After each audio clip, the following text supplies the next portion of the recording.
The night was alive with the sound of the wind. It tore through the trees, a mournful, angry cry. Malik shivered, pulling his cloak tighter. The forest around him was dark, shadows twisting in the moonlight that struggled to pierce the canopy. Red eyes blinked in the distance, moving closer. Did you see that? Tamim whispered, his hand resting on the hilt of his scimitar. He was the smallest of the three, but what he lacked in size, he made up for in courage. Just a fox, probably. Sohail said, his voice calm despite the tremor in his hand. He held his bow at the ready, an arrow nocked and aimed towards the shifting shadows. The red eyes flickered again, closer now. There was an intelligence in their malevolent gaze that sent shivers down Malik's spine. This was no ordinary animal. A gust of wind, colder than the last, swept through the clearing. The air crackled with an unseen energy. Malik felt a presence, ancient and powerful, watching them. He drew his sword, the metal humming faintly in the charged air. Suddenly, a figure materialized from the shadows. Tall and cloaked, with eyes that glowed with an ethereal light, she seemed to command the very shadows themselves.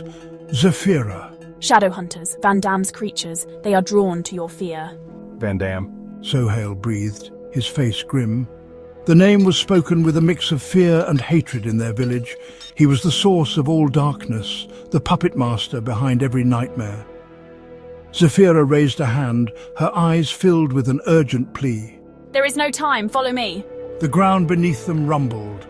A section of the earth split open, revealing a dark and narrow passage leading down into the unknown. The air inside the tunnel was thick with the smell of damp earth and something ancient, like the inside of a tomb. The passage was narrow, forcing them to walk single file. Zafira led the way, her staff glowing faintly, illuminating the rough-hewn walls. Where are we going? To a place of ancient power, a place where you will face your first trial. Malik shuddered. The air seemed to grow colder as they descended. He could hear sounds above them, the guttural growls of the shadow hunters, their claws scraping against the stone. They were trapped.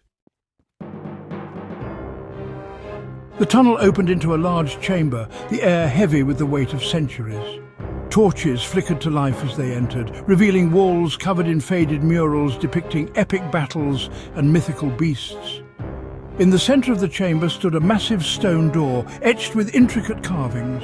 This is the Chamber of Echoes. It is here that you will face your first trial. Malik stared at the imposing door. It radiated an aura of power, ancient and immense. He could feel a faint tremor in the air, a hum of energy that set his teeth on edge. What lies beyond? Your destiny. She placed her hand on the door. It groaned open, revealing a blinding light and the sound of clashing steel. The blinding light faded, revealing a circular arena. In the center, bathed in a beam of light from an opening in the ceiling, lay a golden key. But it was guarded. 3 statues, each depicting a warrior in a different stance, stood between them and the key. As they watched, the statues began to move. Stone ground against stone as they came to life, their eyes glowing with an eerie light. One was a hulking brute, wielding a massive hammer. Another was a lithe figure armed with twin daggers. The last was a tall, imposing warrior, sword drawn and ready. You must pass the trial of stone, but strength alone will not be enough. You must use your minds, your spirits, and your bond as brothers to succeed. The 3 heroes exchanged nervous glances. They had faced many dangers before, but this was different.